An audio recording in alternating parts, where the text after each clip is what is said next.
Okay, welcome to the Nick and Joe Show, folks. I'm Nick. He's Joseph. And between the two of us, you're listening to the best talk radio, conservative talk radio in the nation. Why So, just welcome to why the just the show. nation? Why Joseph, not the whole world? well, you know what? You might as well say that. I I don't might care as well what Greg say that. Gutfeld says. We're better than he is. Uh yeah. How's it going, Nick? Hey. I got to tell you a funny story. Okay, we have to start off with a funny story. Of course. Okay, just I'm leaning in close here though because I got to turn the volume down. I'm shattering my eardrums here. Oh wow! For some reason the my volume doesn't seem to want to go down. Oh, okay. I think I know why. Anyway, Anyway, let me click on this, and there we go. That's probably better. Go ahead. all right. So, anyway, good evening, Craig. Okay, so this Craig was the first one in the chat room, so I had to say good evening to him. We went up to Winnipeg last weekend, and on the way back, we stopped in Kenora, and the lake at Kenora is called Lake of the Woods. It's a massive lake, 64,000 miles of shoreline, and over 16,000 islands in this lake. It's freaking huge. And beautiful. And it is gorgeous. It is. Absolutely gorgeous. This Yeah, is I've been up the there a few from the times. north. So we're out there just kind of poking around, looking at boats. And, I've always liked boats for some reason. Not ships, but there's a big difference between a ship and a boat. But anyway, as we're standing there in this marina called Northern Harbor Marina, I think is what it's called, this Carver yacht, about a 40-footer, is coming in, and a husband and wife team are bringing it in. And she's at the controls, doing the maneuvering of the vessel, and he's got the bow rope, and they got it in to do a beautiful job. So as I'm watching them pull it in, we're walking by the bow, I complimented her on their ship handling skills. I said that was really well done, and I've bought two of them in the last week, Craig. I'll tell you a little more about that in a minute. Anyway, although it wasn't, neither one's a 40-foot Carver yacht, I'll tell you that much. So long story short, we get talking to them and they invite us on board. Well, Lake of the Woods is about 3 feet higher than it normally is because of all the rain. Anyway, what that means is where the docks, where you would normally walk between the boats on the floating docks, these docks don't float. They're pinned to the floor of the harbor, and they have these blue barrels full of water sitting on them to hold them down. So when the water comes up, it doesn't rip them pull the pilings right out of the earth, right? So there's 2.5 feet of water over that you got to walk through. You're up to your knees in water. You're going to get wet. That's all there is to it. So they invite us on board. Well, who doesn't want to go and have a look around a 40-foot Carver yacht? Something I can't afford. But they're very nice people, and they invited us on board. So sure. To get to the flat part where you walk out, there's a little bit of a drop, about a 20 or 30 degree angle of 2x6s that make up the dock. And it's been underwater for a little while, so they're greasy, and I'm in rubber boots. Now, my wife swears she didn't do it, but I'm not convinced yet that she did not put her hand in the back of my shoulder, between my shoulder blades, and just give me a little help. Just give me a little push. Because the next thing I know, I'm on my hands and knees with my nose almost touching the water, and I am soaked, absolutely soaked. So I will admit, I think my wife pushed me in the lake, and it was a lot of fun. It was a lot of fun. You're okay. Now I'm wet, so you slog down to the little, climb up the ladder to get on the boat, and I pulled my boots off, my socks off, wrung everything out, and they gave me a blanket to wrap up in, so I wasn't too cold, and we had a great conversation. But to answer Craig's question, I bought two boats. One was a 14-foot Aeroliner, Aero, I think is how you spell it, liner, aluminum boat built in 1950. Now it's just the skin. There's no motor. There's no, it's just the shell. Like imagine an empty pop can. That's what it is. it only weighs about 100 pounds. It's 14 feet long, and it's really got some great lines. I really like it. And I was talking to people who recondition things like that today, and they said, yeah, it's well worth redoing. And they gave me some pointers about how to do it and all that stuff. And the other one I got was a 12-foot aluminum fishing boat with a 10 horse motor on it. All I got to do is get life preservers and the little emergency kit, and I'm good to go. So I can now go fishing, and I'm not stuck to the dock. So I'm glad of that. And yeah, so that was part of our adventures this weekend. It was coming back last night from Kenora, where we bought that 14-foot boat. It was like Noah's flood. I haven't ever seen it rain that hard.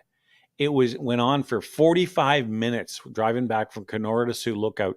It just wouldn't quit. We were down to 25 and 30 miles an hour with the windshield wipers on high. And still, the only reason we didn't pull over was with guardrails and all that sort of thing and tractor trailers. Unless you really get off the road, you don't want to be there. So we kept plodding along till we got to Dryden, which is 2/3 of the way home, and then it quit. But it was just unfreaking believable. Now, are you guys north of Dryden? Yes, we are. Okay, see, I didn't know that. I always pictured you guys being north of Kenora. The only thing north of us is Red Lake and Pickle Lake. Okay. And Pickle Lake's, well, Red and Pickle, I think Red's a little further north, but it's harder to get to. Anyway, so yeah, I want to get up there one day, but now at least we can go exploring some of these lakes around here with the little boat. And when I get the 14-footer done, we'll have that. And it's going to be a project boat, something I want to do well and really put some effort and time into it. But it'll be because it's I have a lot of hobbies, Joseph, and they're all expensive. Like everything from airplanes to boats, man. It's just turn around and going, you want to do what? But Alice and I are going to work together. And she was like a trooper last night. We were out there at about 9:30 in Kenora. And all of a sudden, the mosquitoes looked at us and said, oh, look, 1,000,000 can dine for $5.99 and made a meal out of us. I've never seen them that bad. And we're trying to hook the boat up and get it on the trailer and get it strapped down and get the boat hooked to the truck. And it's just, oh, my God. They're feasting on us the whole time. So if you see me scratching, you'll know why. Anyway, so that's a little bit of summation of kind of some of the things that we've been up to. And this is this is the Nick and Joe Show, a top-rated conservative talk show in Canada. Conservative talk and hunting and fishing. Yeah, that's right. You never know what you're going to get. By the way, but can I tell you what it reminds me of without the beards is Duck Dynasty. The northern version of Duck Dynasty. And actually, it's if I still had my beard, because my beard was like a for real beard, I just have this little scrawny thing now because everybody said, you need to look neat and tidy, right? That's right. And I thought, okay, fine, I'll look neat and tidy. And I went for years with just a goatee, but then I grew my beard and went for a long time. Anyway, so we could have like the Nick and Joe conservative talk, rod and reel and beard show. Well, it's funny you say that because there's several different large lodges here. One of them is at a place called Frog Rapids. And I was in there the other day looking for places that sell dew worms and minnows. And, they have people come from all over North America, even the world, to stay there. It's been there since the 1920s. And it is a beautiful place. You go into the main lodge and they've got a great big stone fireplace and great big comfortable chairs. And there's a bar right there, everything a guy would want.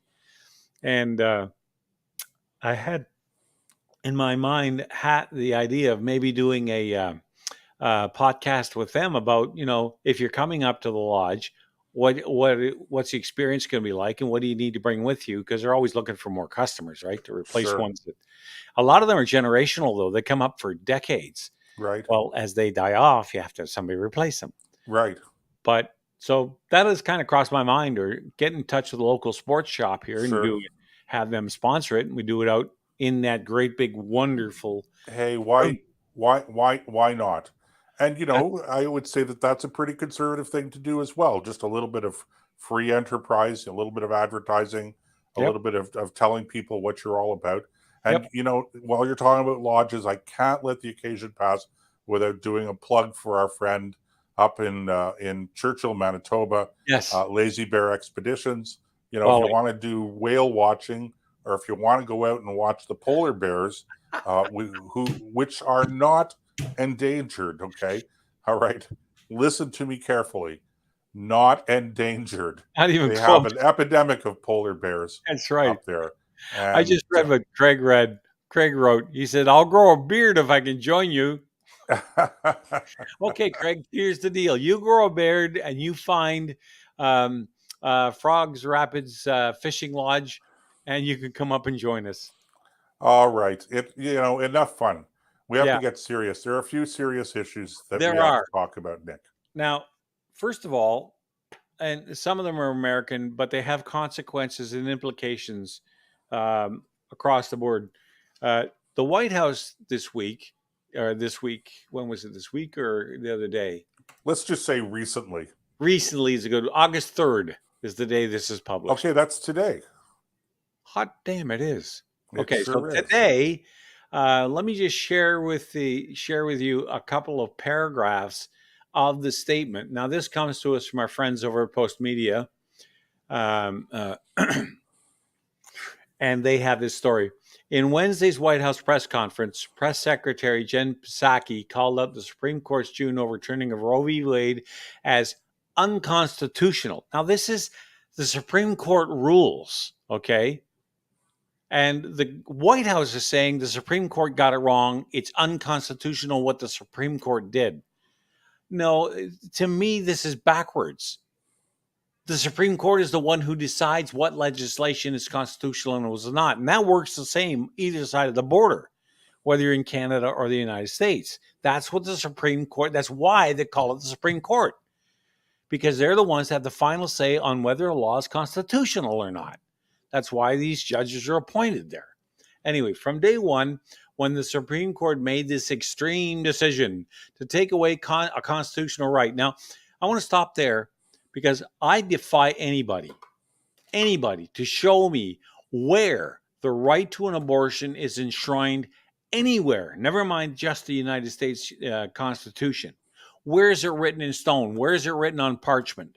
You show me where that is. And they can't do it because it's not there.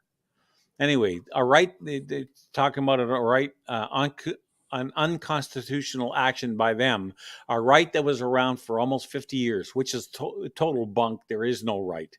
A right that a woman has to make a decision on their bodies and how they want to start their families. Okay, so that's the genesis of it. I should have sent John the clip earlier and we could hear them say it themselves. But the bottom line is there is no right. This is something that was bad law to begin with. What the Supreme Court said, and you and I've been over this before, where the Supreme Court decision did not repeal abortion. It simply returned that hot potato back to where it belongs, to the states. And they're the ones who are supposed to make this decision, not the federal government. As a matter of fact, there's a bill called the Hyde Bill passed in 1976 that says federal funds in the United States are not to be used to promote abortion. Because now they're talking about not only fighting the case in court, can you imagine this going back to the Supreme Court? To have the Supreme Court say, yeah, we got it wrong. We made an unconstitutional decision. Good luck with that. And the other aspect of this is they want to go out and provide transportation to states where abortion is available. That violates Hyde. And I don't know. It's just, when I saw that story, Joseph, I just shook my head and said, this organization, this White House is so dysfunctional. The only thing they've done right, and we'll get to this in a little bit, in the last little while, is Nancy Pelosi's trip to Taiwan. Now, I don't want to start down that rabbit hole right now. We'll do that later because that's on my list as well. But That's about it. Everything else they've touched has turned to mud. And now they're telling the Supreme Court their decision was unconstitutional. That's what the Supreme Court is supposed to tell the White House, not the other way around. Well, you've touched on most of the aspects of this. There is one aspect to it that I think is extremely important, Nick, and that is the undermining of the authority of the Supreme Court. It really doesn't matter, I think, what side of an issue that you're on. You have to respect the authority of the courts, even if you disagree with what their decisions are. And of course, this is an American issue. It's an American decision, but the principle applies not just in the United States, but right here in Canada, and indeed anywhere where you have the rule of law and you have an independent judiciary. We talk a lot about majority rule, and how when you have a democracy, you should listen to the voice of the majority, or at least listen to the voice of that segment of society that makes itself accepted as the majority. Because in most democracies, you don't actually have decisions being made by the majority, because you don't have 100% voter turnout, and then the votes sit on many different questions. So, and that's that's a flaw, if you want to call it that, in our various democratic processes, whether it's the Westminster system that we have here, or it's the system that they have in the United States, or whatever. But there is no perfect system, and you accept that there are going to be flaws, etc. But I don't want to really go into that so much as to really emphasize the point that in a democracy, we constantly talk about the decisions that are made by the majority.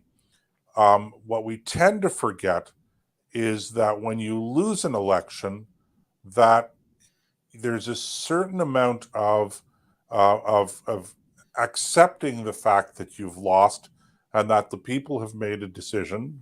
However you define the people People. within the context of the system that you're using, and you don't necessarily agree with it, but you be magnanimous, and you show a certain amount of support's too strong a word, but acquiescence perhaps, in how things are going.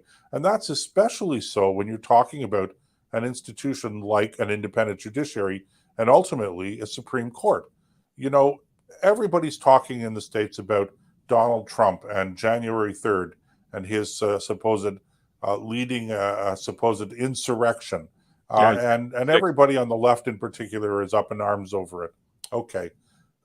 Whether or not that anger and frustration is justified, whether or not the way the left has characterized the events of January 6th is accurate or not, okay, to me, this is a frontal, all out assault on the authority of the court. And that is as much insurrectional as anything that Donald Trump ever did or didn't do. But here's the thing, Nick, and it's not limited to the Biden administration. It's not limited to the United States. It's that we just have people in positions of authority, whether they're appointed or they're elected, more and more, who are not just super partisan, okay, but are hyper partisan, but in many cases are just plain uninformed. They're not knowledgeable about the subjects that they're talking about. So, by definition, as you've already pointed out, a Supreme Court decision cannot be unconstitutional. You can argue, frankly, whether or not it's consistent with your interpretation of the Constitution, but the Supreme Court is the ultimate arbiter of what is and is not constitutional. And so, That's by right. definition, whatever their decision is, cannot be unconstitutional. Now, you want to have a press conference and say, we really didn't agree with this decision. We don't like it, but it's the decision of the court, and we're going to respect it and honor it and follow it. That would be the right and mature thing to do. And that That takes real leadership. That is real leadership. But these guys aren't interested in doing that. And as a consequence, they're setting such a terrible, terrible example for the people out there who ultimately, if your Supreme Court doesn't have the respect of the executive branch of the government, how do you expect the guy in the street to respect court rulings? Okay, I mean I cannot. I realize that what I'm saying is to a certain degree theoretical, but I cannot overemphasize how damaging this attitude from the White House towards its own Supreme Court rulings is. Well, let me ask you a question. Do you think that the, let's call them, I want to use the word Democrats, but it's true across the board of those on the left, that some of the extreme left wing elements within that party and Canada's version of it and around the Western world, whatever, Australia, you name it, whatever country has a Western democracy, those in the far left have come to the conclusion that they can instill anything they want with no regard to common sense, the rule of law, whether or not it hurts constituents, uh, either physically or emotionally. Look at, you go back to the border down in the United States, 50 people died in a tractor trailer, all because Joe Biden refuses to close the border. He will now, actually, he's actually going to fill in the gaps, is a funny way of phrasing it, and try to complete the wall that Trump started, which should have been done years ago. But because now what the Americans are doing in Texas and Arizona is they're packing these people on the buses and they're sending them up to Washington, D.C. And all of a sudden, Washington and New York are being overwhelmed. Their emergency services are being overwhelmed. So do you get the same sense I do, that they just don't care about consequence? All they want to do is win, and they will do anything to do that. Well, I think it's far deeper than that, Nick. I wouldn't dismiss the characterization that you've just made of their decision making process. But I think that a lot of the way that the thinking goes around this, it's not just a crass attempt to win votes. This is what the left believes. This is the ultimate, um, some of the ultimate paradox of liberalism. And every time that you come up against some kind of a boundary or a constraint, whether it's in law or it's natural, then if freedom, ultimately freedom is your ultimate goal, then you're going to confront those constraints. And as time goes on, we have more and more with technology and science, etc., to basically free ourselves from everything. And that is, if that is your ultimate goal, is freedom. And so I'm always cautious when I hear conservatives in particular talking about freedom and liberty in the same context that liberals talk about liberty, and I think that's completely wrong. I think that for conservatives, if you picture liberty as a line, for liberals, the opposite of tyranny would be liberty. Right. Okay. Yep. For conservatives, the opposite of tyranny isn't liberty. The opposite of tyranny is anarchy. So for us, freedom is not so much a question of how many rules you have and what the boundaries are, and the fewer boundaries you have, the more free you are. That's a liberal point of view. A conservative point of view is not how unconstrained you are, but rather what is the source of those constraints? What is the source of those boundaries? And for us, a truly free person is a person who is able to exercise self-control. And so for us, it's a question of locus of control, not so much um, how much, how many rules and how many boundaries and how many constraints or restraints that you have. So this is the thing, and I think this is really feeding It's really feeding the beast. And what I think we're in right now, we're at the end game of liberalism, where we believe we're liberals. Some of the fundamental thinkers around liberty and around liberalism taught that and talked about, freedom being, again, absence of control. And it sounds like a wonderful thing when you're fleeing tyranny, quote unquote. Okay, um, uh, but ultimately, every rule becomes a tyrant in and of itself. And so that's what we're seeing now. We're seeing liberalism. It's almost the end game for liberalism, but it's frustrating for me to hear conservatives or self-styled conservatives talking about liberty in the same sense. What we ought to be talking about as conservatives is virtue. And if you want less government, okay, then you have to rule over yourself. For us, self-rule is literally self-rule. Well, Okay, you're making a great point, because how many times do laws get passed because people do not exercise self control? Speeding laws. Okay. sure. That's an example. Litter laws. That's another one. All kinds of, now these are, some of them are major, some of them are minor, but the reason we don't walk down the street anymore carrying a sword at our side as a method of self defense is because we as a society decided we didn't want that. And we would put in place laws to govern the use of sharp edged weapons in this case, or in more modern times, firearms. Uh, all of these things came about because people would not refuse to control their passions.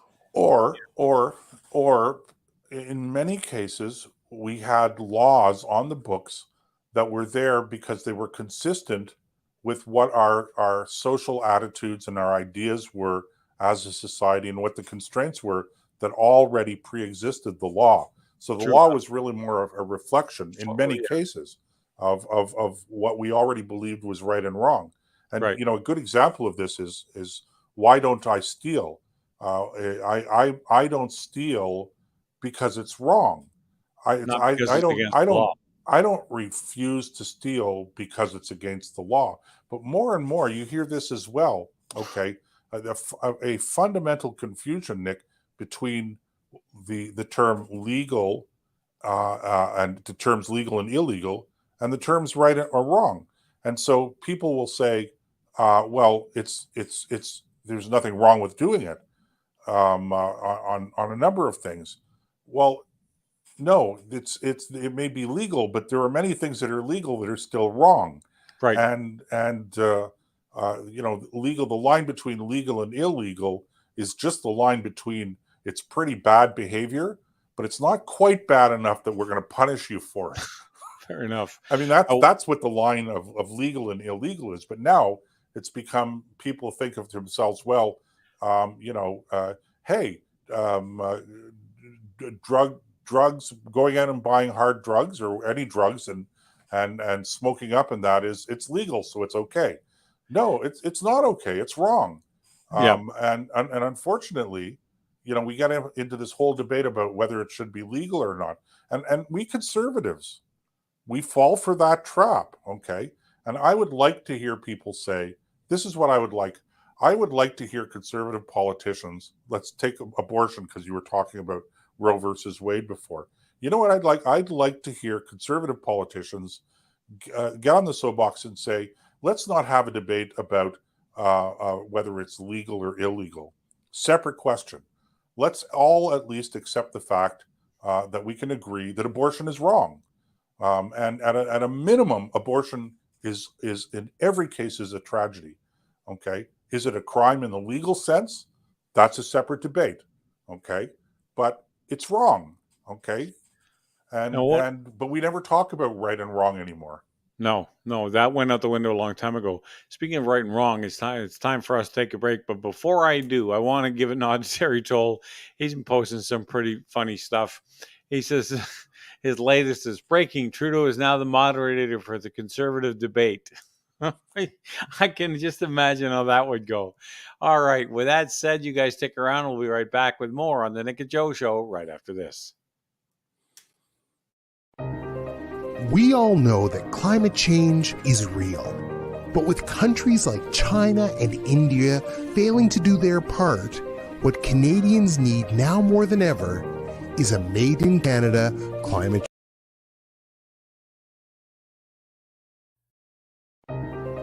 We all know that climate change is real. But with countries like China and India failing to do their part, what Canadians need now more than ever is a Made in Canada climate change plan. A real plan that responds to the real-world needs of Canadians. A balanced plan that supports responsible economic growth and strengthens our essential infrastructure.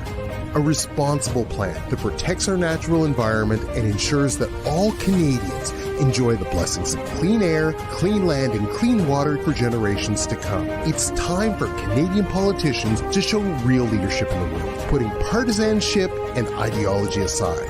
It's time for a sensible climate plan. We're the International Climate Science Coalition Canada, and we're ready to help. To learn more, visit our website, icsc-canada.com.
All right, here we are back again. Glad you guys stayed with us because, boy, I'll tell you, it's been interesting so far, to put it mildly. Okay, we're going to do a quick gear change here. And, okay.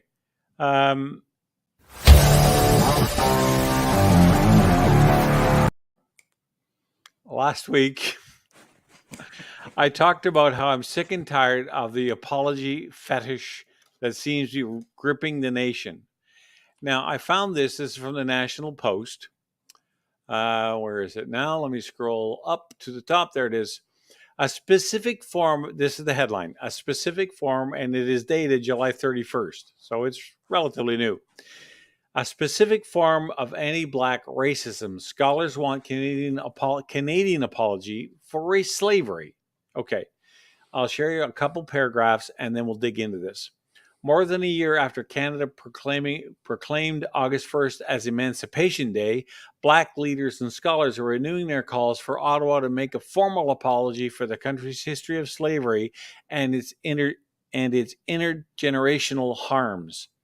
Author Elise Harding Davis says Sunday the federal government's vote last March to recognize Emancipation Day shows Canadian leaders know the country's history of slavery has caused generations of harm to Black people. To ignore years of calls for a proper apology is shameful, she said. Okay, first of all, it goes on in the article to point out that slavery was banned in this part of North America in 1837. Canada didn't even become a country until 1867, 30 years later. What do we have to apologize for? This is nonsense. I am so sick of every group standing up saying, we were victimized, we need to be apologized to. No, what you're talking about is history. There's a difference. You were not victimized because you would not be a professor at a university in Canada if you were. You know something? I watched on YouTube, somebody said this whole thing about white privilege. It was one of the up-and-coming stars of conservatism in the States who pointed out that It's not white privilege. It's all the other victim classes have the privilege. There's affirmative action. There's companies that will hire people based on what they are, what they look like, and where they come from over their talent skills. And you can't. It's almost impossible to get a job if you're white. If you're a white Anglo-Saxon male, they'll hire blacks, Hispanics, and all these other groups. And I don't have anything against them. Don't get me wrong. If they're qualified for the job, by all means. But that comes first. The color of the skin comes first. So if there's any privilege, it's to those who are screaming about white privilege. And I'm so sick of it. I'm tired of it. Every time I turn around, somebody wants us to apologize for something else that happened 200 years ago. Well, guess what? You weren't alive 200 years ago, and neither was I. Joseph wasn't alive 200 years ago. What are we apologizing for? You know, how far back? We've had this conversation before. How far back do you want to go? Do you want the Romans to apologize to the Gauls or the Celts when they invaded, or the Celts when they invaded England? You know, are they going to go back that far and say, "Oh, look, we're sorry"? It's just meaningless, and it's nothing but it's another way of trying to beat people up about their own history, which they had no part in writing. None. Everybody who was victimized is dead, and everybody who did the victimizing is dead. It's history. It's time we learn from it, make sure it doesn't happen again. But the days of apologizing for every single nuance in our history that doesn't fit modern sensibilities should be over today. I'm done with this nonsense. Well, Nick, as I think I've said before, can you please have an opinion? Yeah, I know. I'll dig one up for next week. Don't sugarcoat it, Nick. Give it to us straight. But don't you get tired of this? Yeah. Every time you turn around, there's some other group going, "Oh, you wrong. My granddaddy beat up on your granddaddy, or your granddaddy beat up on mine." I'll tell you what, Nick. I don't get upset about it, because just like I didn't get upset by childish behavior from my kids when they were children. So I think it's silly, and I don't doubt the real emotions that people are feeling, justified or not. Feelings. I think it was Ben Shapiro that said facts don't have feelings. That's right. Well, the converse of that is true as well. Feelings don't necessarily have to be based on facts. So I'm not going to criticize anybody's feelings that they feel victimized or that they feel that they should have an apology. I'm not agreeing that they should have an apology. I'm just saying that I do understand where it comes from. But like you, I think that we have to be, we have to honor and be consistent and truthful to history. And the fact is that the history is that slavery was allowed in the British Empire, and slavery was outlawed in the British Empire. You Before said it was outlawed anywhere else, 1837. by the way. I'm sorry?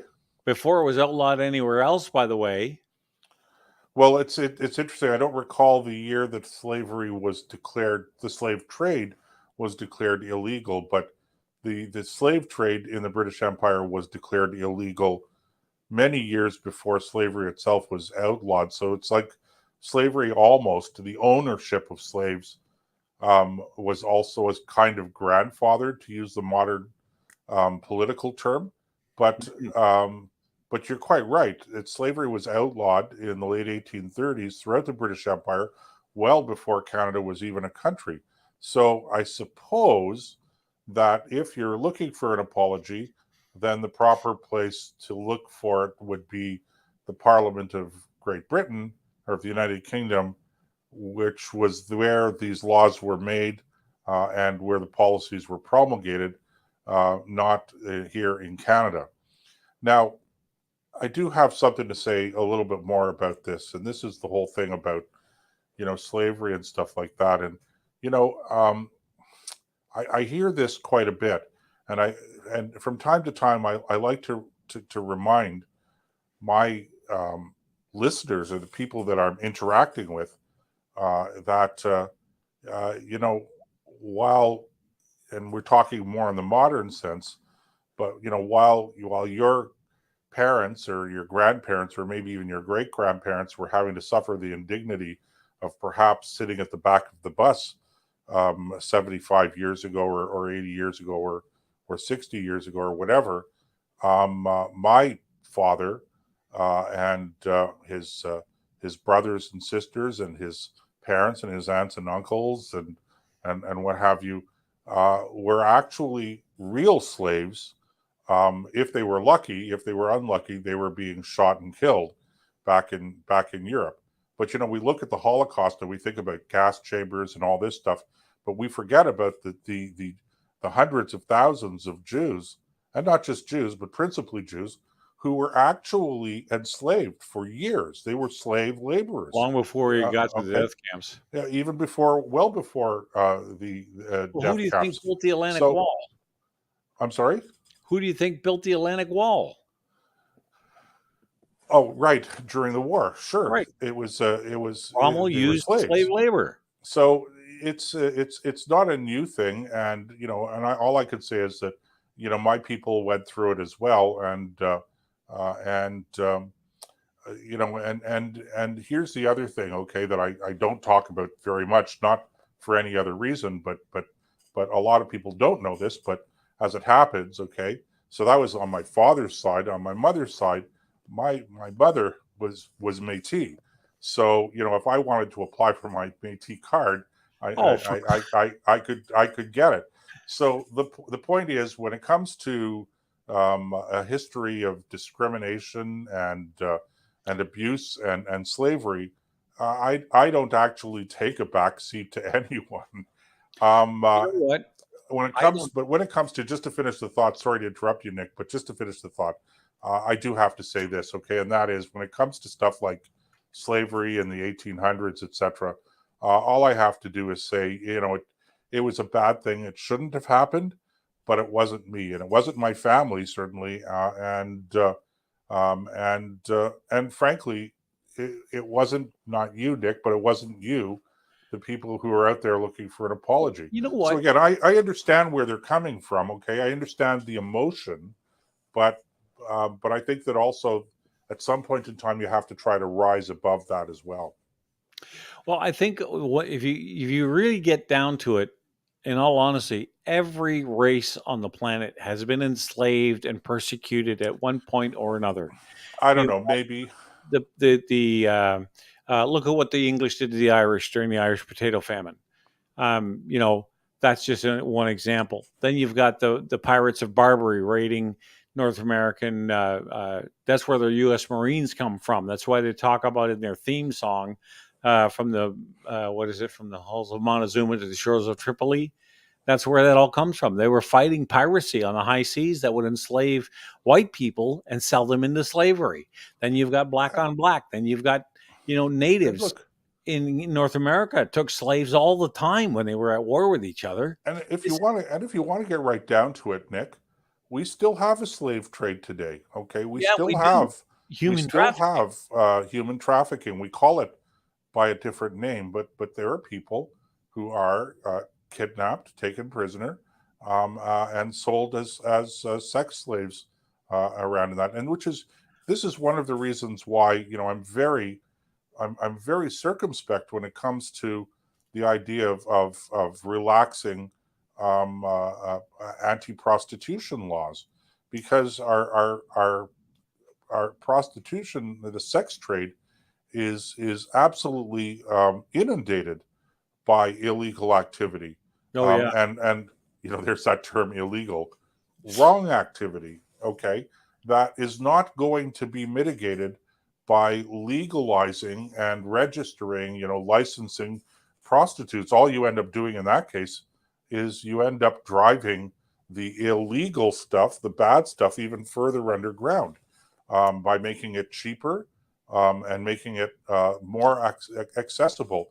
Because if you start with, I mean, this is a whole different show, but if you start having licensing and all of this stuff, that's going to drive the cost of the service up. Well, ask yourself this question, Joseph. Did making marijuana legal get rid of the drug trade? No. The No. drug cartels just lowered the price and they laced it with stuff to make it more addictive. I, So, it backfired on the government, and the government is losing money trying to sell it. Imagine that only the government could lose money selling drugs. But you're quite right. It's this kind of nonsense is what propels a lot of this stuff. Now, and here's Terry Toll again.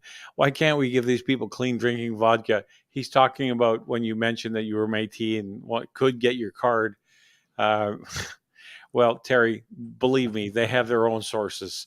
I won't go into it here, but Yeah, if and I they were have nothing to do with alcoholic, any of that, by the way. that, I could get a status card, and I could go for all kinds of tax breaks and incentives and stuff like that.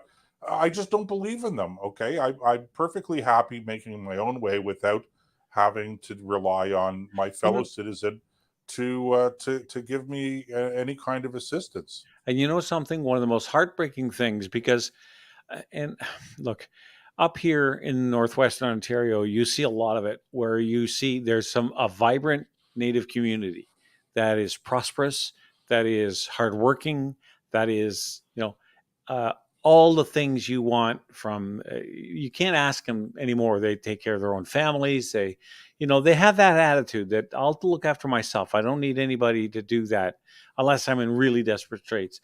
But then there's a certain member of the population, and it's true in every corner of the country, but especially true up here, where you see people who are just broken. Some natives they'll sit around in groups of 5 or 6, and they'll pass a bottle and a bag around. And when it's dark, it switches from the bottle to the needle, and it just breaks your heart Right, because right. what you're looking at is victim mentality taken to its extreme. These people, some of them, still walk around wearing masks down the street in the summertime. They're not going in shopping. They have the mask on because somebody told them, if you want this, you have to do that. So they did it because after generations of being told that, they now have this ingrained in their way of thinking. So, and there's a whole host of other problems I don't want to get into. But the bottom line is, this is what happens when you rob people of their self sufficiency. You steal their pride. It's not that you're trying to help them. What you do is you actually make them slaves. It's just not to a private individual, it's to the government. And that is what's so tragic about it. Well, there's a great book out there, Nick. It's called The Road to Serfdom by Frederick Hayek. Yeah. Highly recommend it. I don't agree with every conclusion that he brings forward, but I think it's a very prescient examination of socialism, and socialism being just a branch of liberalism. Yeah, and I don't mean to pick on the Native community, No, of course not. but because I have some friends that belong to that community, and I don't want to be Sure, seen as it's a raining on them tragic parade. But it's a tragic situation. it It's is not. I think it's hard. important to emphasize that the problems that you have touched on, it's not. These problems don't exist in every single community, and in every single community, not everybody is touched by these problems. And of course, eventually, you get into addiction and stuff like that, which is largely beyond the control of the individuals who are suffering from these addictions. Not largely. I mean, the fact that it's an addiction it means it's beyond their control. Right. So That's how why it's how an you addiction.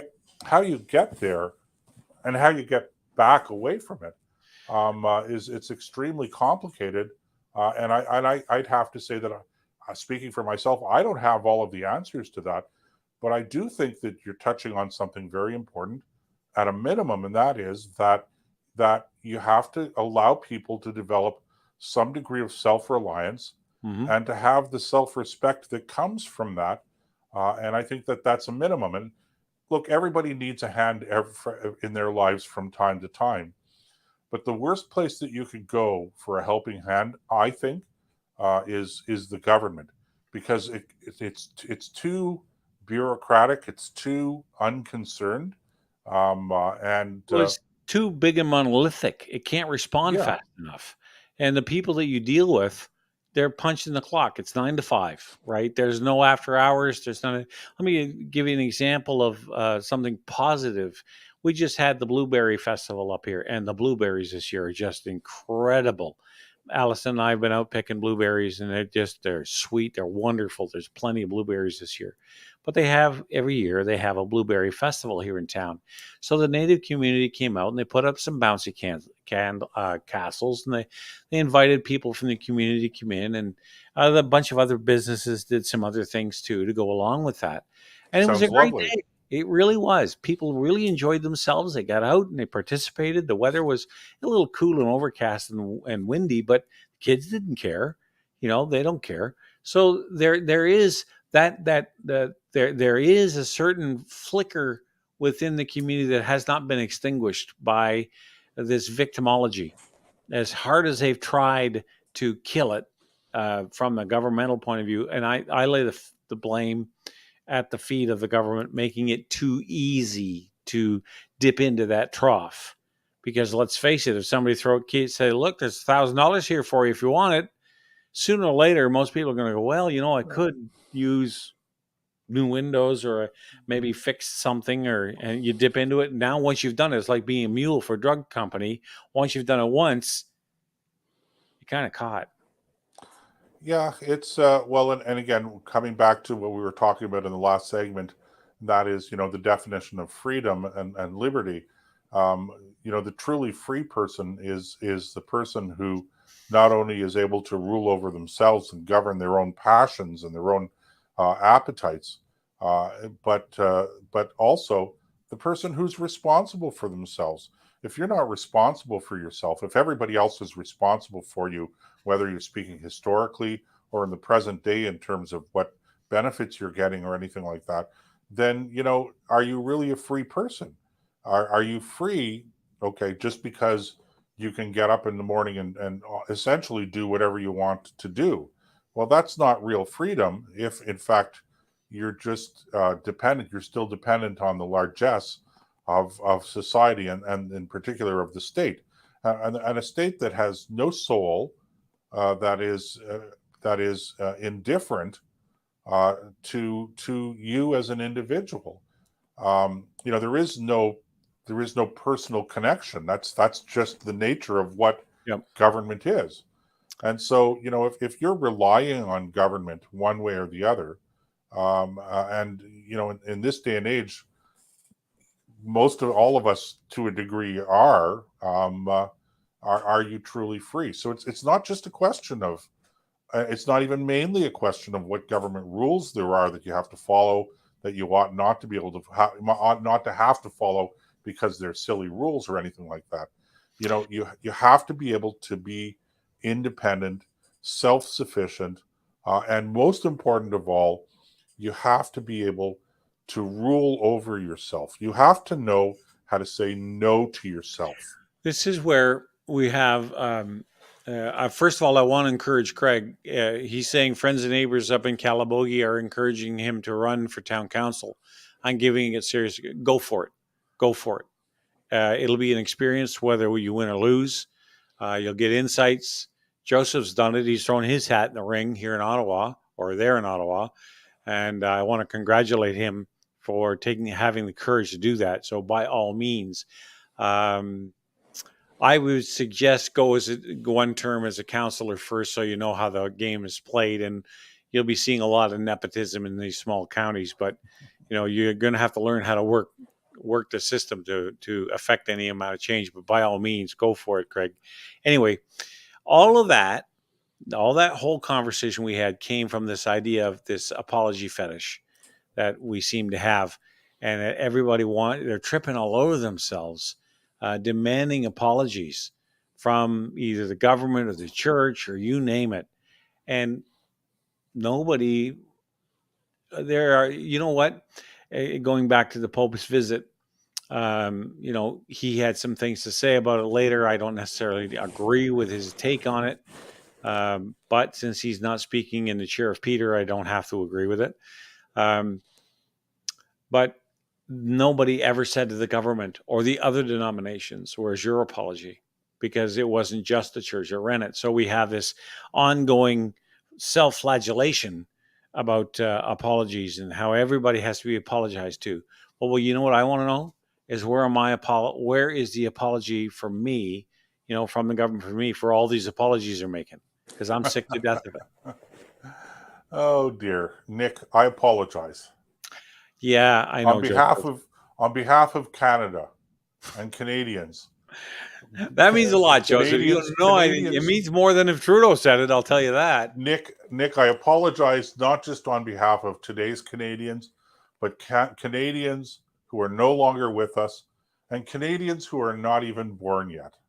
Oh, well, there you go. Joseph, I feel so much better now. But don't look for a ton of weight off my shoulders. But don't look for any grants or any special privileges come on, that's from it, next. because I'm not in a position to give them. And even if I was in a position to give them, you wouldn't do it anyway. I probably wouldn't do it anyway. Right. I want to help people. See, that's what I like about you, Joseph. There's no middle. You don't have to mince. Well, come and see me later. Well, we'll talk, and no, none of that. We just get straight to the chase. Well, it's not my money. I mean, I haven't been elected yet, but I constantly.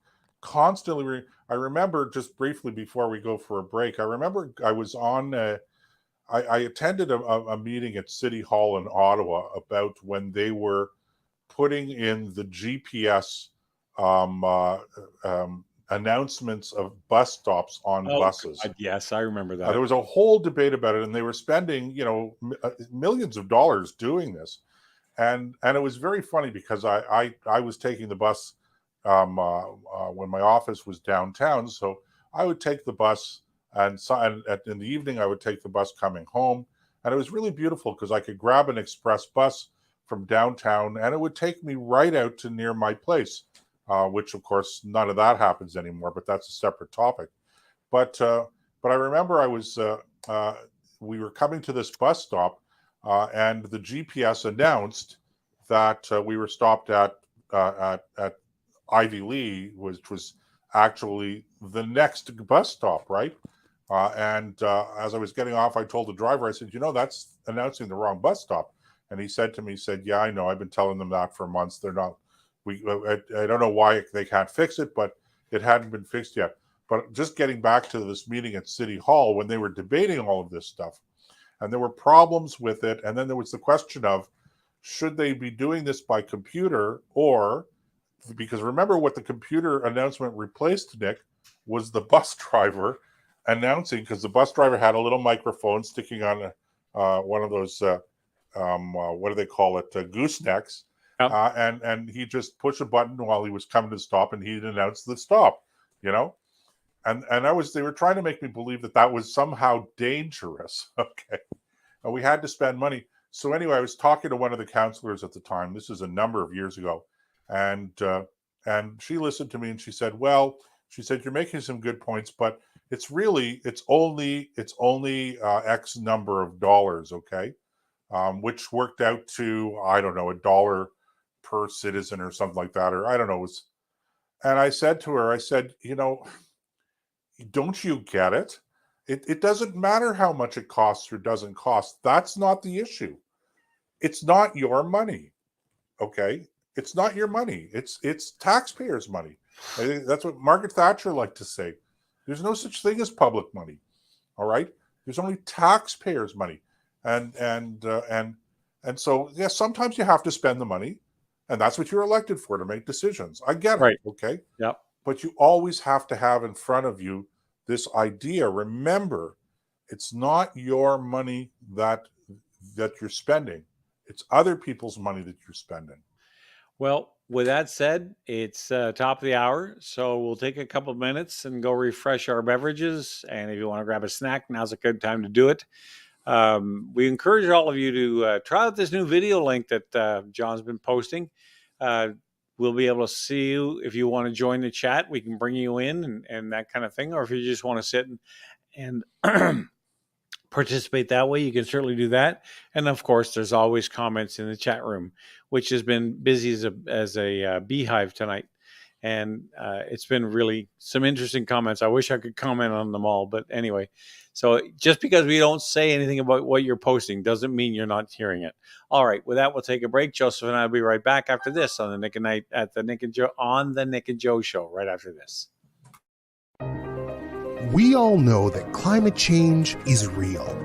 But with countries like China and India failing to do their part, what Canadians need now more than ever is a Made in Canada climate change plan. A real plan that responds to the real-world needs of Canadians. A balanced plan that supports responsible economic growth and strengthens our essential infrastructure. A responsible plan that protects our natural environment and ensures that all Canadians enjoy the blessings of clean air, clean land, and clean water for generations to come. It's time for Canadian politicians to show real leadership in the world, putting partisanship and ideology aside. It's time for a sensible climate plan. We're the International Climate Science Coalition Canada, and we're ready to help. To learn more, visit our website, icsc-canada.com.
All right, welcome back to the Nick and Joe show, folks. I want to spend a few minutes talking about international affairs. We all know how well run the White House is right now. That is tongue firmly planted in cheek. It has been an unmitigated disaster since day one. And Biden, well, Sleepy Joe is Sleepy Joe is Sleepy Joe. And Nancy Pelosi, she's 82 or 3, something like that. I mean, she should have retired years ago, but she's just making too much money, I guess. Anyway, she finally did something right, something I agree with. The Chinese told, well, first of all, who leaked this is a great question. But it became known that Nancy Pelosi was going to fly to Taipei, the capital of Taiwan, to show support for the Taiwanese government in the face of building communist Chinese aggression. Because China looks at Taiwan as a renegade province. Like, imagine if Quebec or Alberta broke away from Canada, a lot of Canadians would still consider it Canada, no matter what the people who live in those provinces think. And that's the way China looks at Taiwan. So somehow they found out that Nancy Pelosi had decided she's going to go to Taipei. And China said, if you do, there's going to be very serious military consequences. Now, there's a couple of things about that. First of all, you don't let foreign powers dictate to you where your top leadership can go, especially in the Western world, because Taiwan has been a de facto democracy since the days of Chiang Kai-shek. When he came over from China, mainland China, that's the reason it happened. If you know a little bit of history, is because Chiang Kai-shek was the leader of the nationalist forces against Mao Zedong right after World War II. And during the Chinese Revolution in 1949, he lost. So he took his forces and his supporters, fled to the island of Taiwan, and set up shop as the government of China in exile. So if anybody wanted to claim territory, you could easily make the case that Taiwan should claim China as a breakaway state. That's not going to happen, but they just want to live in a Western democracy, and they're vibrantly prosperous. They're great entrepreneurs, And they've been facing some very serious threats by China for a long time. But when China shakes its finger at the U.S. and say, "You better don't do that," that is telling another world power what to do. And Nancy Pelosi, to her credit, because I am not a Nancy Pelosi supporter, but to her credit, basically said, "Screw you! I'm going to Taiwan, whether you like it or not," which is exactly the right answer. Now the question is why? Because the White House is not happy about this, not at all. Joe Biden doesn't like the fact that Nancy Pelosi went there because he didn't. One day he says one thing, the next day he says another. So, or if he says something, his team will come out and backpedal, say, "Oh, well, that's not, he was misread. That's not what he meant. Here's what he meant." And it's not the same thing at all. And he's done that with Taiwan. Anyway, so she's there and she got in and she got out, no problems. But the Chinese had said they even had the right to shoot down her airplane while in flight in what they called Chinese airspace. And in effect, it would have been Nancy Pelosi starting World War III, because that would be an act of war. But you know what? That's how you deal with guys like Xi Jinping and Putin. Is you don't let them intimidate you. You go and say, if your intentions are leaked out, say, "Yep, that's what we're doing," and you just go and do it. And that way you show, first of all, you don't show that you're afraid of them. You show strength by saying, I don't care what your attitude is. This is what I'm doing. And so for that, I got to give her credit. Now, there's a lot of nuance to this story. I was watching the U.S. media about it from different sources. And boy, it's a real, some people saying, "What is she trying to prove?" Other people saying, "Well, this is the right thing to do." And Joe Biden hasn't said a word about it. It's been we're going on day 3 now, hasn't said a word about it one way or the other. Didn't support her, didn't shoot her down. Just she's out there swinging in the wind on her own. So I just thought I'd bring that up. And I must admit, like I said, I'm not a Nancy Pelosi supporter. Normally, I think she's about as smart as a bag of hair, but she got it right on this one. So just a little bit of history, Nick, for the sake of accuracy.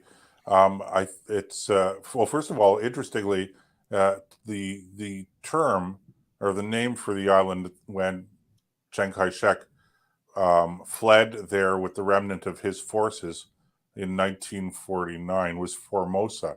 Oh, I've forgotten. That's right. You're right. That was Formosa. Not that you said anything wrong, but I just want to correct you on one thing, Nick. I think it's important just for the sake of accuracy.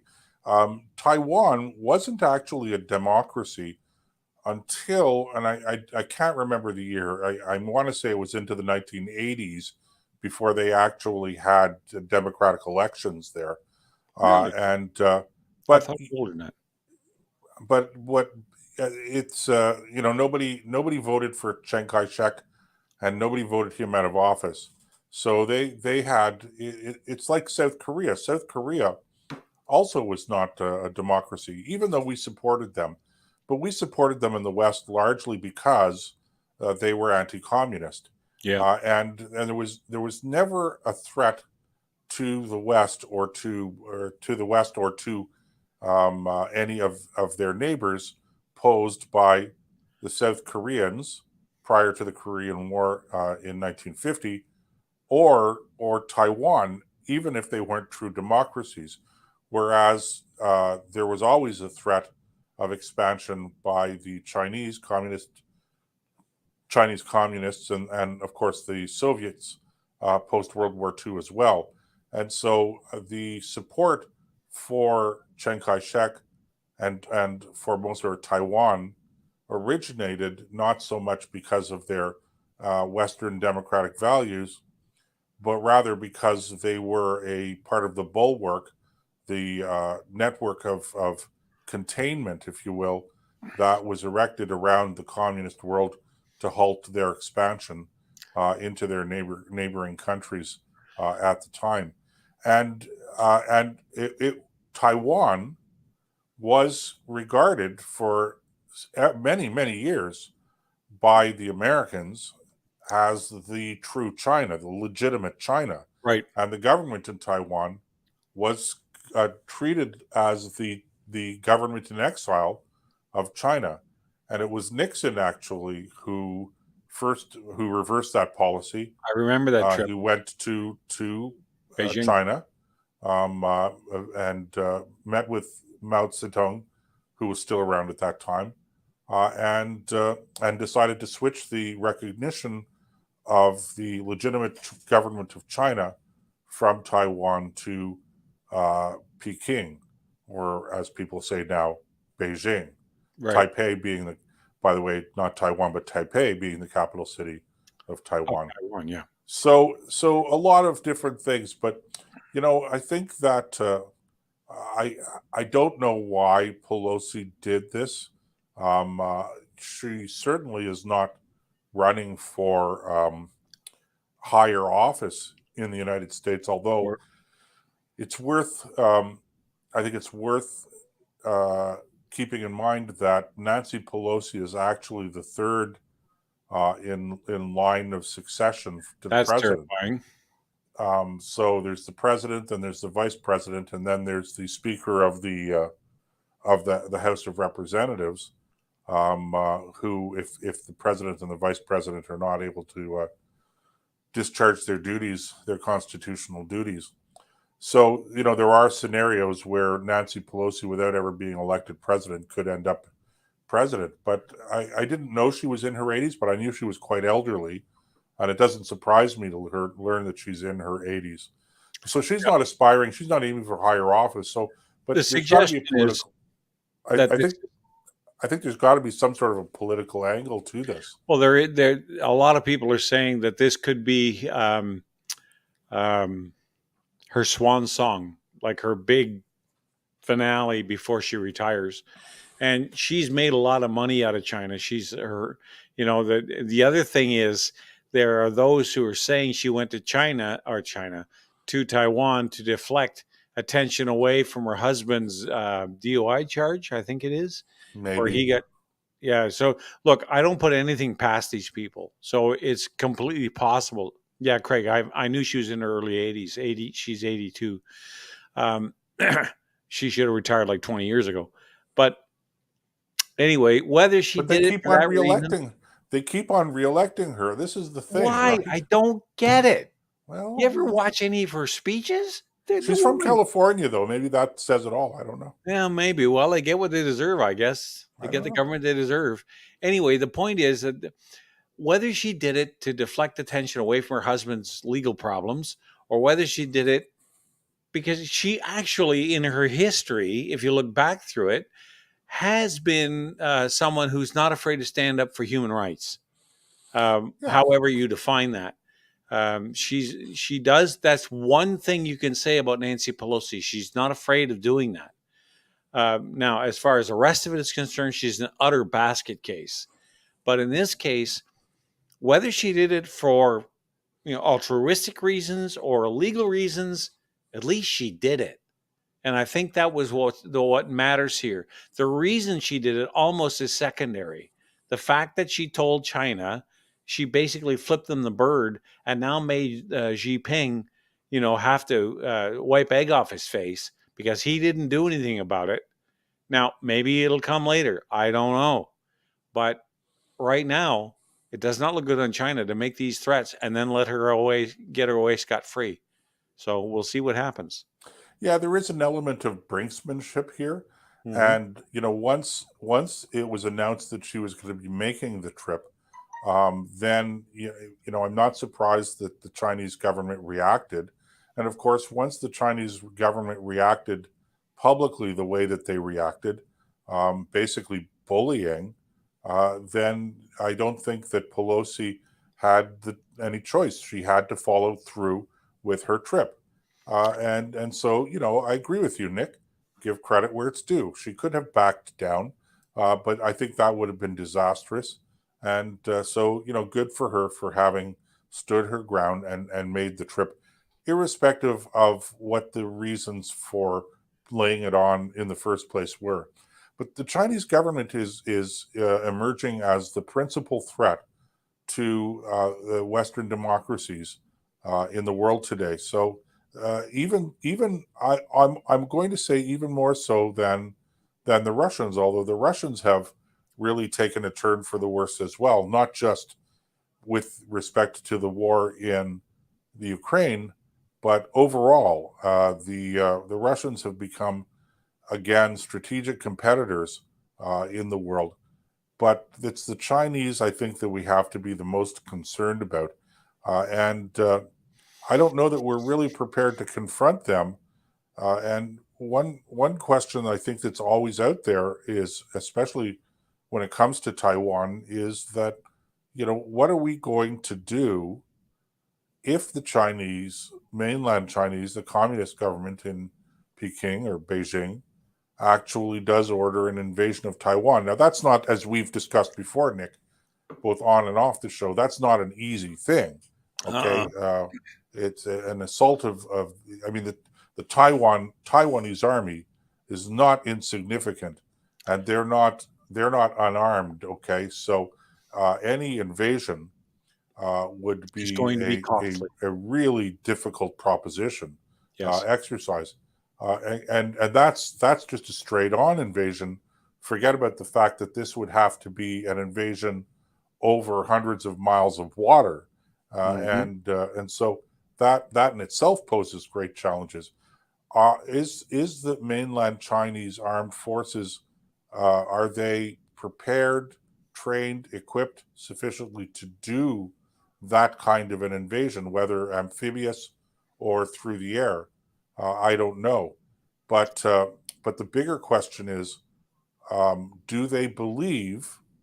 And this all comes down to what constitutes deterrence. If you want to have effective deterrence, the other side has to believe that you are going to react, or they have to be under significant doubt, meaning I'm not sure that they're going to react, but it's a very real possibility. This was one of the wonderful things about Donald Trump. You God took the bless the words right man. out of my mouth. I was just going to say the same thing. It's is that he was so not defending him, but what people don't realize that is that Donald Trump was so unpredictable from one day to the next that that in itself had a significant deterrent effect, because you just never knew which Donald Trump you were going to have to deal with. And so, there was a certain edge, a certain amount of, we can't predict what he's going to do. Therefore, maybe we should be playing it safe. And that, in the final analysis, is what deterrence is all about. If the Chinese don't believe that we in the West are going to defend Taiwan against the mainland Chinese invasion, if they don't believe it, then, my friend, we are in serious trouble, because I think that the mainland Chinese really want that island. They want the control of that island. They want the resources. They want the economic benefit, and they want it's a face-saving thing, and that's an important thing in Chinese culture. And so, I think that if they really don't think that we're going to react, I think the invasion is on. It's just a matter of when and Well, not there's if. a couple of things to keep in mind about this. First of all, yes, Craig, she has left Taiwan. Secondly, Craig makes a point, that Taiwan, remember, Taiwan is the world leader in the manufacture of computer chips, antibiotics, and semiconductors. So if China takes over that, then they control a very important strategic supply, because everything today has microchips and semiconductors in it, from weapon systems to laptops to guided missiles to cell phones. And if they control that, and you have to go begging to them to get an allotment, they are in control. They will control the world without ever having to fire it, take on the whole world, just by controlling. It's one of those pieces of it. Imagine if you remember when you and I were in the Navy, the fire control radars on the ships that we were on had tube powered or vacuum tube powered fire control computers, and they were Now made. you're dating us, Nick. I know I am, but those were made in Czechoslovakia. Where was Czechoslovakia in 1983? First of all, it was two countries bolted together, and secondly, it was behind the Iron Curtain. So if we ran out of spare parts, we had to stop the war, put an order in with the Russians in order to get more fire control computer tubes to go in the fire into the radar setups. I mean, holy mackerel! And imagine that on a global scale now with something as even more infinitely important when you're talking about microchips. So that's one thing to consider. The other thing is you have to keep in mind is Xi Jinping is coming up for.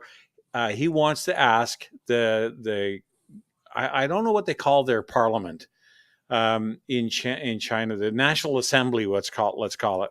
I think I might even be right on that. He wants to be, because in Chinese politics, it's like you have term limits, just like the Americans do. Two terms and you're done. He wants to be a third one, and that's only about 2 or 3 months from now. So if he rattles his saber like this and the Americans flip him the bird, he looks weak.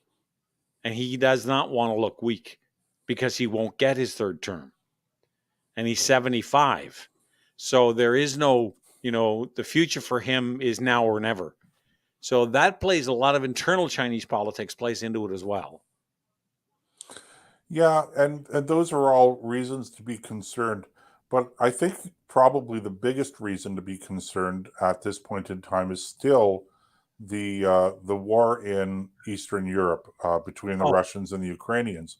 And the Chinese government has to be watching that whole situation very carefully in order to assess the effectiveness and the determination of our reaction in the West to the invasion of Ukraine by Russia, and to figure out whether or not we're actually going to be able to stop them, or even willing to stop the invasion. And so far, we've given money to the Ukraine, we've given them weapons, we've imposed sanctions on the Russians, but so far, they're still winning, and it's become much more difficult for them than it otherwise might have been.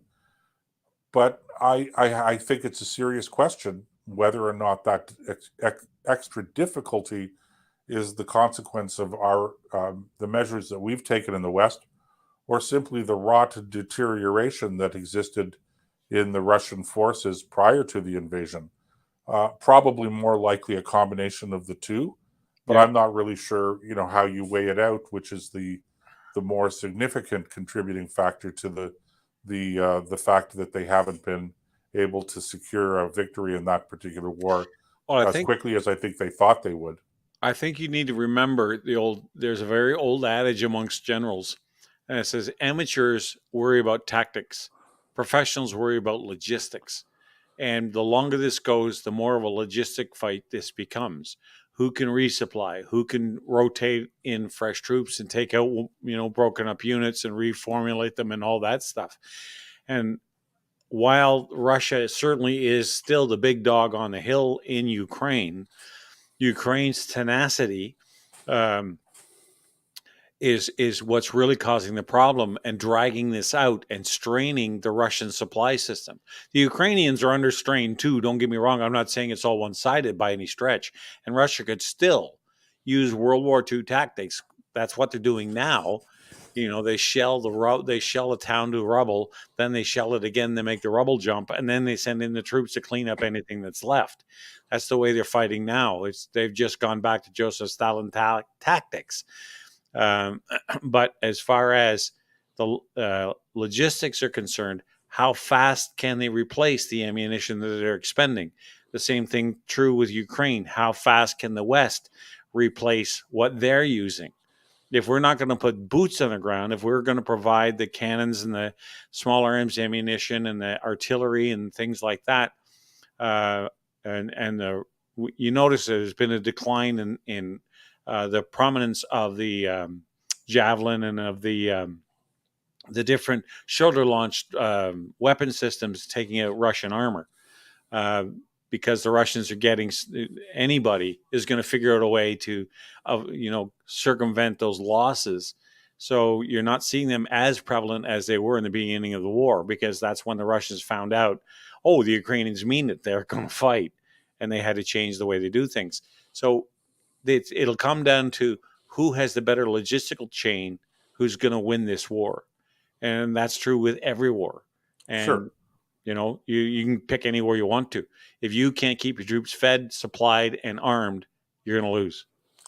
It's true, and how that plays out on the question of China is, I think we have to remember that that if in fact China decides to invade Taiwan, then all of a sudden we in the West, whether we actually have boots on the ground or not, are actually engaged in two wars at opposite ends of the earth. Yeah. And whereas the Russians are fighting one war against the Ukraine in the West, and the Chinese in the event would be fighting one war against Taiwan and the West.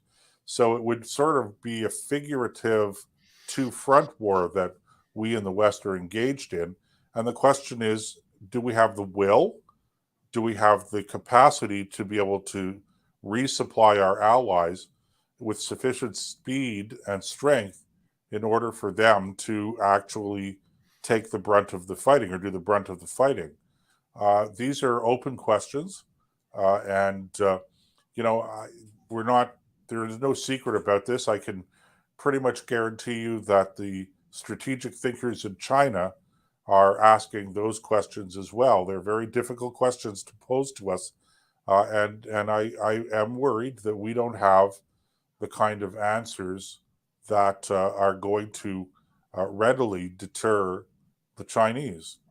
Well, I think where we're at is the same thing as in World War II. When the Americans entered the war in 1941, they had a conference and decided on a Germany first policy, because they were fighting a two-front war there too. They were fighting in the Pacific and they're fighting in Europe.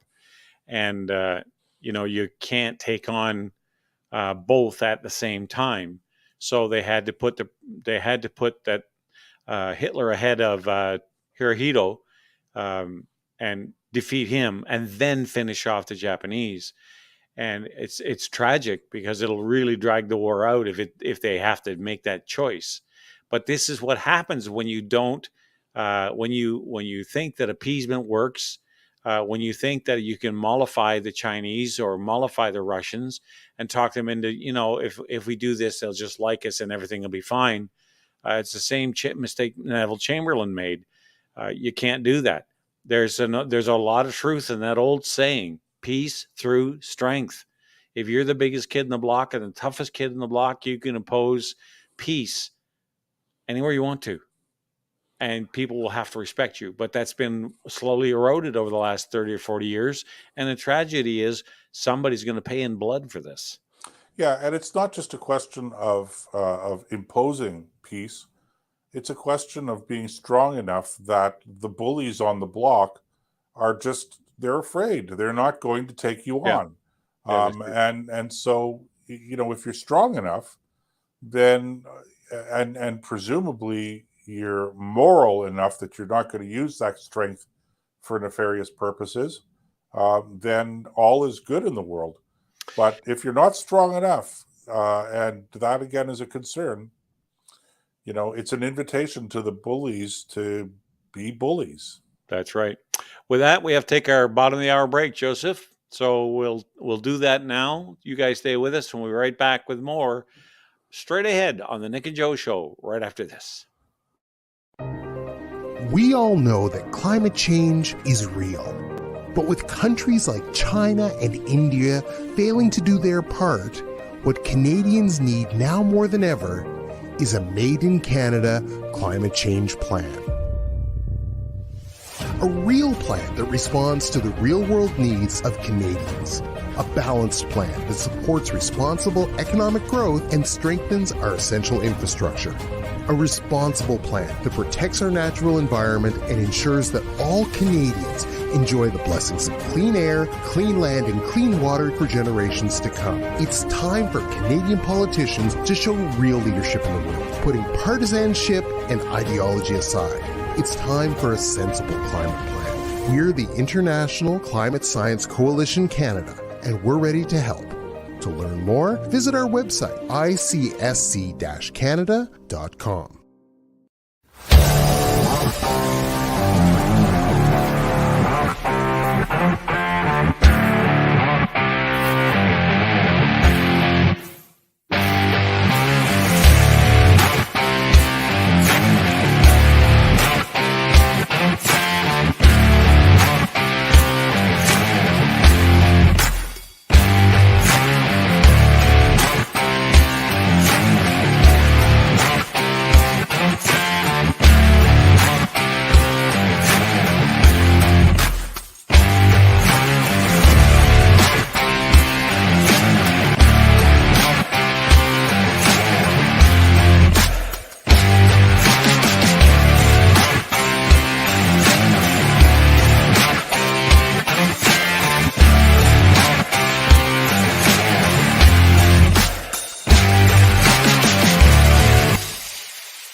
All right, last half hour straight ahead. Okay, changing gears, coming back to a little more domestic stuff. Now, tell me how shocked you are to hear this, Joseph. I'm going to read the headline and a couple paragraphs to give you a sense of what I'm talking about, and then you can respond. Let's see. From the Post-Millennial again. The Trudeau Liberals' travel bans not based on science, court documents reveal. Newly released court documents provide details into the decision-making behind the Trudeau Liberals' discriminatory travel mandate show the decisions made by the Prime Minister and his cabinet were focused on politics. These mandates, which were announced on August 13th, 2021, were touted as and celebrated as one of the strongest vaccination mandates for travelers of the world by Jennifer Little of the COVID recovery, and were called the most sustained, stringent policies regarding restrictions on international travel by the Canadian Medical Association Journal. The new court documents show that these harsh restrictions were put into place without scientific reason. One more couple lines here. The Liberals called a snap election just 2 days after announcing the mandates, in hopes of seeking the elusive majority they had been unable to obtain since the first mandate from 2015 to 2019. This mandate, along with wedge political issues that even prompted some Liberal MPs to speak out, did not secure their majority, while roughly 5 million unvaccinated Canadians were now refused their supposedly guaranteed right as per the charter to live and work anywhere in the country, as well as visiting family and members of different parties of the country. Okay, so the real shock, Joseph, is it wasn't based on science. Are you surprised? Oh, I can't tell you how surprised I am, Nick. I'm shocked to learn that a government of any ilk, let alone a Liberal government, would be considering politics over science. It's just, I know. I'm speechless, Nick. I'm speechless. It's almost like somebody went to them and said, look, we have too much plant food in the air. We have to take that plant food out in order for the planet to survive. Because nobody would believe that. Not even the government, would they? So it's almost like they did that with this too. Look, you and I have been basically saying the same thing, that this is not based on science, because if it was, they would take a completely different approach, and they didn't. It's all about control. It's all about power. It's all about getting reelected. It's all about feeding on people's fear. And now it turns out that you and I were right all along. Don't you hate that?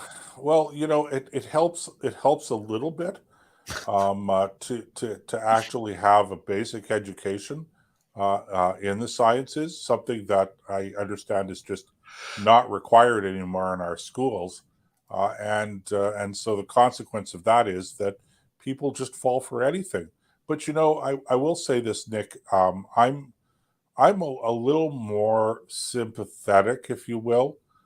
Maybe sympathetic isn't quite the right word to use, but I don't see why Justin Trudeau and his colleagues should be more knowledgeable and more highly educated on important things than the society that they represent.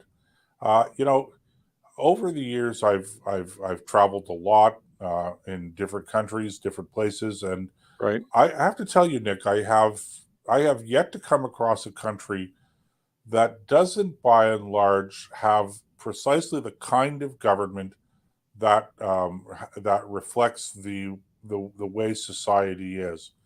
And so, I guess what I'm saying here is, I don't doubt that there were politics involved in it, but when it comes to the fear and the concern about the spread of virus, and the same thing when it comes to the alarmism surrounding climate change, I think that the people making the decisions in government are making the decisions that they're making not because there's a grand conspiracy to impose one world government or anything like that, but because they genuinely believe what they're saying, and they don't have a framework, an educated, a knowledge base, a or even the ability to think, hit the pause button and think critically about the positions that they're taking and the logic of the positions that they're taking.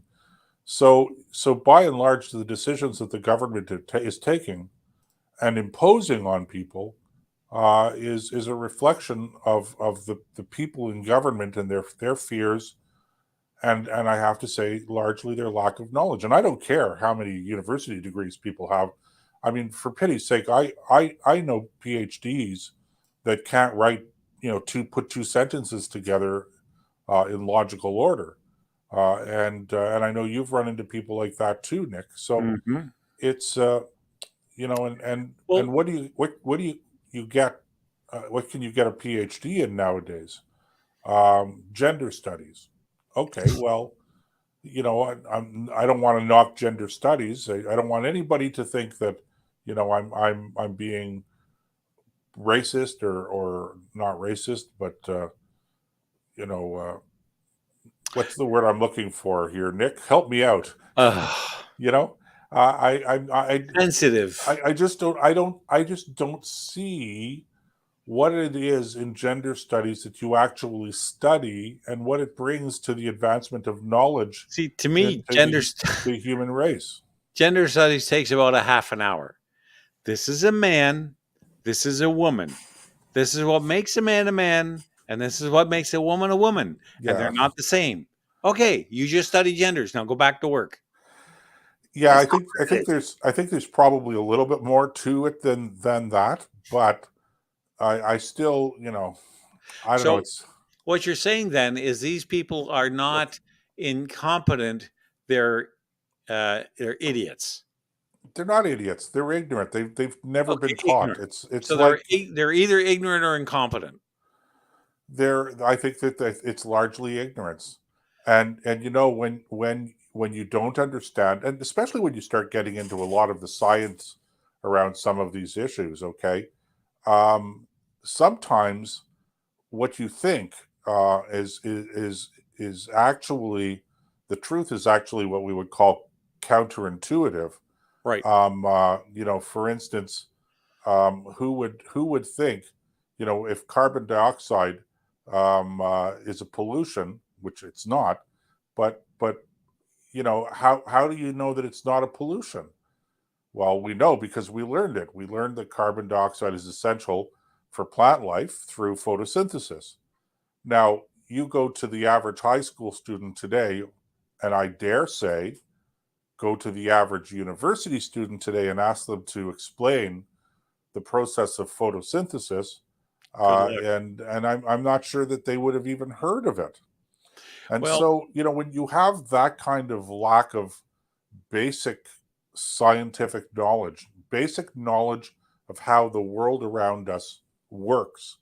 Is it any surprise that people, even people in responsible areas in government, are going to be so easily bamboozled by nutcases, or even, to be even more benign, if you want to use that term, people who come up with the next brightest idea that just seems logical, it seems intuitive, but in the end, it turns out to be completely wrong. And we talked about this, I think, last week, how there are so many things that, we're told, this is what we have to do. This is the right thing to do.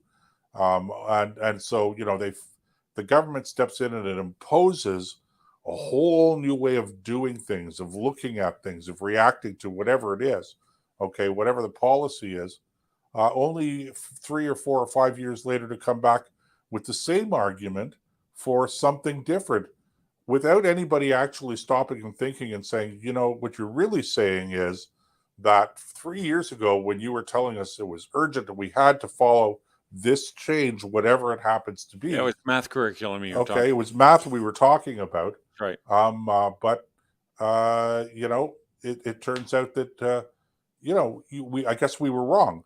But nobody ever looks at it that way. It's always the next great idea. And when you don't have that basic knowledge, it's so easy to get caught up in the what seems to be the right answer, without thinking through the consequences, and without even being able to know what the consequences are, because you just don't have that, as I say, that basic knowledge. Well, I think a lot of people who are moving into the world of politics today are young, and they don't have the kind of seasoning that world life experience brings them. I've said for years that a talk show host should not be any younger than 40, because he hasn't experienced. I'm serious. He hasn't had enough life experience yet to understand the difference between theory and applied science. Like in my own case, I didn't step behind a microphone I was about 38 or 40 before I finally sat down and did it. But what had I done before that? What have I done before that? I was in the Navy. I drove a truck, all over North America. I ran a farm. I grew up on a farm. I installed furnaces and air conditioning units. I sold cars. All these experiences, right, that I could draw from. So when I walk into a room, I can have a relatively intelligent, I don't know all the intricacies of pretty much anybody in there based on what they do. Okay. Like if I say, what do you do for a living? I sell cars. Oh, really? So did I.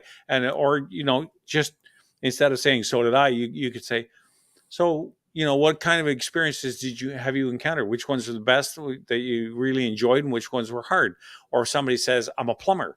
Or if somebody says, who did I run into? The guy that runs that yacht I was telling you about was in senior management in an IT company. Okay, that's outside my bailiwick. I don't know anything about that. Nobody knows everything about everything. But at least I had some idea of what he did. And I can talk to him and say, well, tell me about how that works. Because he's getting ready to retire. What's your retirement plan look like? Well, are you going to live on the boat? Or are you going to go to Florida in the wintertime? So because you've got some life experience behind you, it brings a certain maturity to the conversation that I think a lot of these young kids don't have. Even with my own kids, one in particular who I will not name because she'd get mad at me.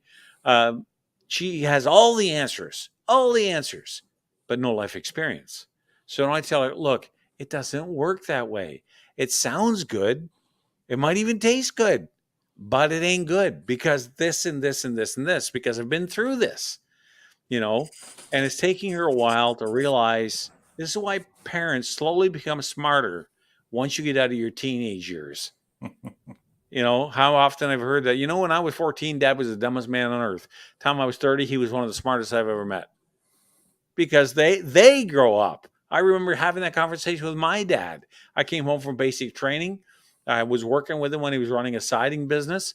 And before I left, we couldn't work together. Well, man, it was like cats and dogs, oil and water, you name it. We were at each other's throats. He didn't like me. I didn't like him. Come home after 11 weeks of basic training, and I was amazed how much he changed.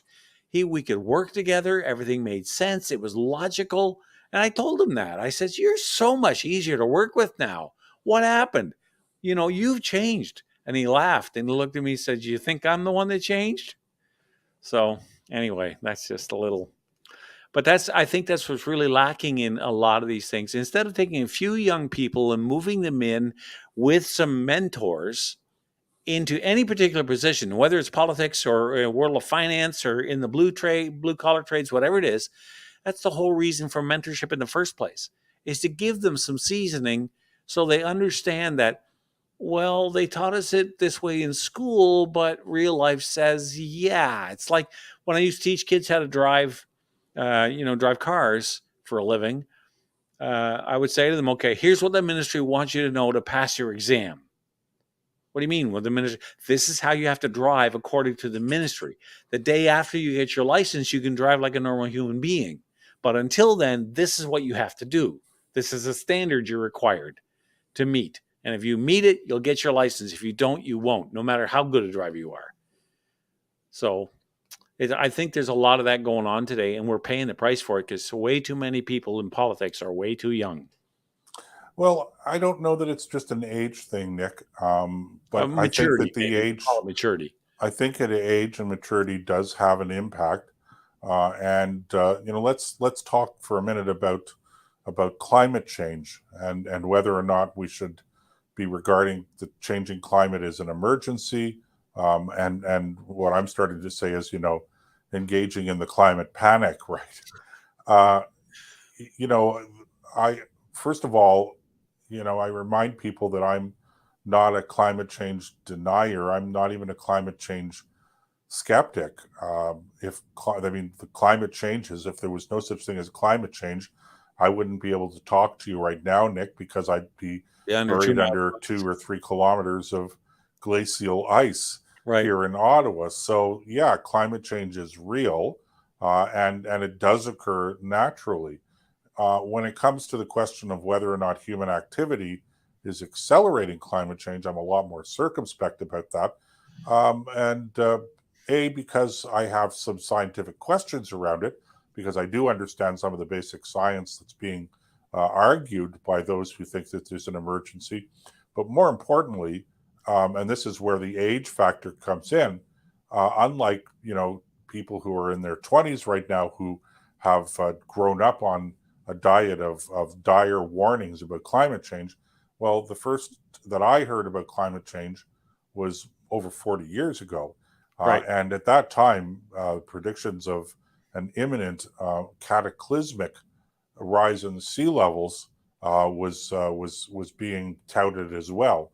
Well, here we are 40 years later, and sea levels are rising, but they aren't rising any faster than they have for hundreds, if not thousands of years. And so, at some point in time, you have to ask yourself, well, when is the emergency going to actually strike? Now, if you're 18 or 19 or 20 years old or 25 years old, you don't know this. You don't have the benefit of that perspective, because you weren't around 40 years ago hearing the same alarm bells being activated. So, for a guy like me, I'm just a lot more, as I say, circumspect about it. I go, well, does human activity have an effect on the climate? Maybe it does. Probably does. Are we in the midst of an emergency? Frankly, no, we're not. We don't really need to worry about the levels of carbon dioxide in the world. It's funny, I was reading an op-ed in the Toronto Star of all places a few days ago. Do you read the Toronto Star? No, I get their stories every now and then on my news feed. Oh, okay. And I don't know if I don't think I mentioned this last week because I think it was after our show, but it was this, I think it was a teacher. I have to go back and reread it, but whoever it was, she was speaking to a class, and it must have been a high school class, because she was asking about electives, what classes you're taking in that. Right. And they were doing an exercise in this class. I think she was a supply teacher, but the exercise that they were doing had to do with coming up with the great invention, the next great idea. What were your ideas? And they were going around the class talking about it. And one of the students said to her, I would like to invent a way to eliminate a machine to remove all carbon dioxide from the atmosphere. So she says in the op-ed, she says, tactfully, she stresses, tactfully, I told the students, well, we already have a way of doing that. It's called photosynthesis. That's right.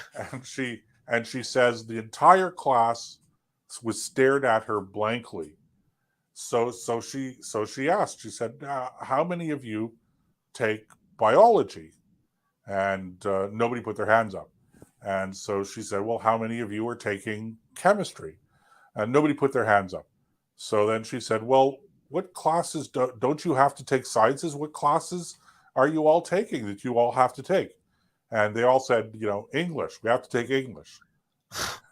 and she goes on to talk about how, we're really, the real poison here isn't carbon dioxide. The poison is the poisoning that we're doing by in people's, especially in the youth, in their minds, by making them believe that the situation is so dire that unless we take emergency action now, that the world is going to come to some sort of an end, however you define that, in the next, handful of years, really. And so, is it any wonder that we're seeing teenagers and youth today exhibiting so much more hopelessness? What effect does this kind of messaging in our educational institutions have on any increases in the rate of teen suicide? We all say teen suicide is the result of bullying in the classroom. Well, maybe that has an effect on it, but maybe telling people that the world is going to end in 5 or 10 years, maybe that has an effect as well. I don't know, but it's really problematic. And unfortunately, it's our youth. It's not just the emotional distress that we're inflicting on them, but we're not giving them the fundamental tools to be able to cope with the world the way it really is. There's a natural world you have to live in. You have to understand the basics of how the world works. Otherwise, you're going to be completely susceptible to every bit of claptrap that's uttered out there by charlatans of all makes and sizes. Well, something, you're quite right about that. That's far more dangerous than carbon dioxide will ever be.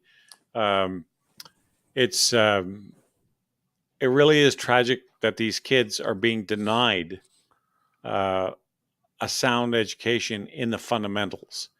I mean, I've mentioned before, a political campaign should have as a slogan, back to basics. Well, that could be applied to the education system just as easily.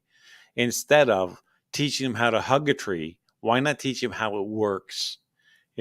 Instead of worrying about Prince Charles saying we've got like 6 years left before the planet fries, or AOC saying it's 9 or something like that.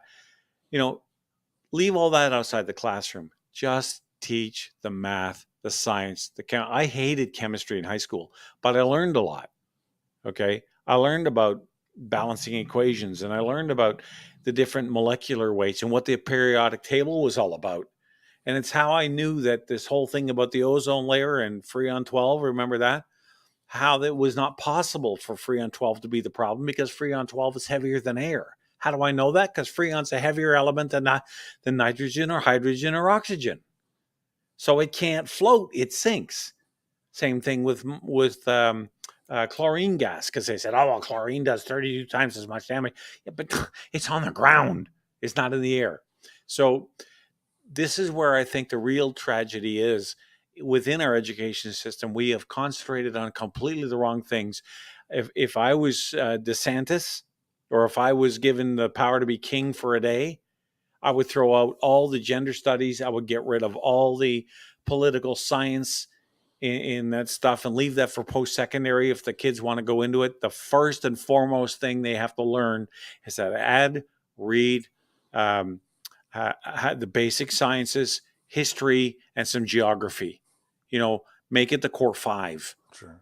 And if they can get that, when they understand those things, then you can introduce some of this other stuff. But that takes you 12 years to get them to the point where they're ready to be able to handle that stuff. Now, did I ever tell you my sunglasses and UV story? You did, but tell it again. Okay, so I'm at a store once, and I was walking through it. I saw some sunglasses, and I thought to myself, okay, I want to pick up a pair of sunglasses. So I was just trying them on and what have you, and the sales clerk comes to me and says, explaining the benefits of these things. She says, she says that these sunglasses block 100% of UVA rays and 100% of UVB rays. And if she'd stopped there, that would have been impressive enough. That's right. But then she went on to explain, so in summary, okay, I'm paraphrasing, in summary, these sunglasses block 200% of UV rays. And I said to her, I said, I wasn't going to say anything. Now you're forcing me to say something. I said, no, if they only block 100% of UV rays. And she looked at me strangely. She said, no. She said 100% of UVA and 100% of UVB. That's 200%. You don't add them together. And I said to her, no, 100% of UVA and 100% of UVB is 100% of UVA and UVB. It just didn't compute. It didn't compute. And I'm thinking to myself, you're a sales associate. Like, you have to be able to deal with percentages, 50% off, 8% sales tax. And at some point in time, if you're lucky, you're going to buy a house. If you're like the rest of us, you're going to have a mortgage, and you're going to have to know what the interest rates are and what the implications of different interest rates are and how they are calculated. Is it an interest rate? Is it compounded monthly? And like all of these things are things you have to understand. But the thing is, this is stuff that I learned in grade 5 math. This is grade 4, grade 5. Well, maybe not grade 4, grade 5, grade 6 math. I'm going, please, Scotty, beam me up. There's no intelligent life down here. Anyway. All right, Joseph, I have to stop you there because guess what that means? We are out of time. I want to thank everybody in the chat room for joining us and anyone who's listening to this online on different platforms. It's been a treat to have you along, and you can listen, of course, to the podcast at any time. Spread the word because we need all the enemies we can get. I mean, all the listeners that we can get. All right. With that said, I'll say goodnight for Joseph and John and myself. We'll see you all again next week right here, same bat time, same bat channel. For those of you old enough to recognize that phrase, you'll know where it comes from. And so until next Wednesday, ubi caritas et amor, Dea CBS. Good evening. God bless. Don't let anything disturb your peace. And may you have a fair wind and a following sea.